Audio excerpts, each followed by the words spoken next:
Corrigeons cet exercice. L'acide sulfurique H2SO4 liquide peut être considéré comme un diacide fort dans l'eau.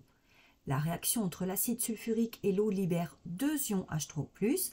On considère une solution de concentration C en acide sulfurique apporté et on vous demande d'écrire l'équation de la réaction entre l'acide sulfurique et l'eau. Alors tout d'abord, des points importants, le fait que cet acide sulfurique soit un diacide. Diacide, ça veut dire quoi? Ça veut dire qu'il va libérer non pas un proton, mais 2 protons dans l'eau. Et donc, cette eau va récupérer ces protons pour former 2 ions H3O+. Donc, comme chaque proton va réagir avec une molécule d'eau, puisqu'il y a 2 protons libérés, eh bien, ces 2 protons vont réagir avec 2 molécules d'eau pour donc donner ces 2 ions H3O+.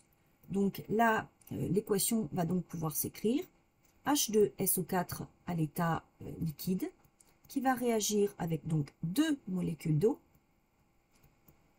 Et est-ce que je mets une simple flèche ou une double flèche ici? Attention, on vous dit que cet acide, il est fort. S'il est fort, ça veut dire qu'il va réagir entièrement dans l'eau, que la réaction est totale. Donc en fait, le XF, le X à l'état final, qu'on peut aussi écrire XEC, EC pour l'état d'équilibre, eh bien sera égal à X max. Donc je mets bien une flèche simple, qui va donc donner... alors, ici, si j'ai ces 2 protons qui partent, d'accord, à chaque fois j'ai un H+ qui va partir et un autre H+ qui va partir, qu'est-ce qui va me rester? Il va me rester SO4 de moins. Et donc plus 2 H3O+, tout ça à l'état aqueux bien sûr, puisque ce sont des ions. Voilà pour l'équation de la réaction entre l'acide sulfurique et l'eau. Ensuite, on vous demande d'établir une relation entre les ions, entre la concentration des ions H3O+, sous-entendu bien sûr à l'état final, puisqu'à l'état initial il n'y en a pas, et la concentration en soluté apportée, donc concentration initiale de H2SO4. Donc pour cela, on va plutôt faire un tableau d'avancement. Je vais le faire directement ici. Je vais donc avoir la quantité initiale de H2SO4, qui est donc égale à C fois V. Ça, c'est le solvant, donc il est en excès. Et ici, 0, 0.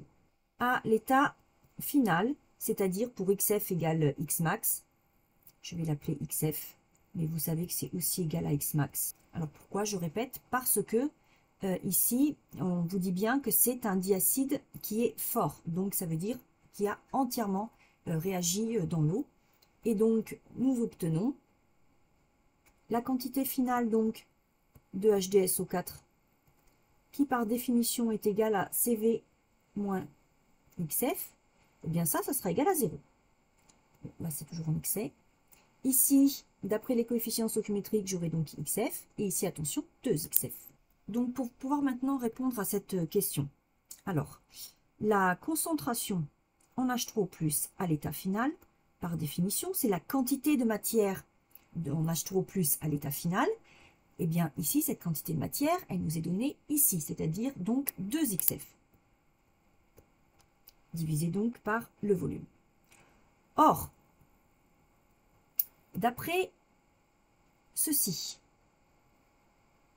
nous pouvons écrire que XF est égal à C fois V. Dans cette équation, ça me donne 2C fois V sur V.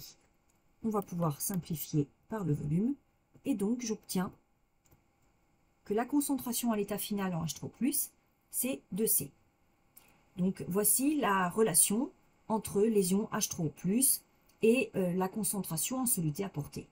Et donc on me demande maintenant de calculer le pH de la solution d'acide sulfurique.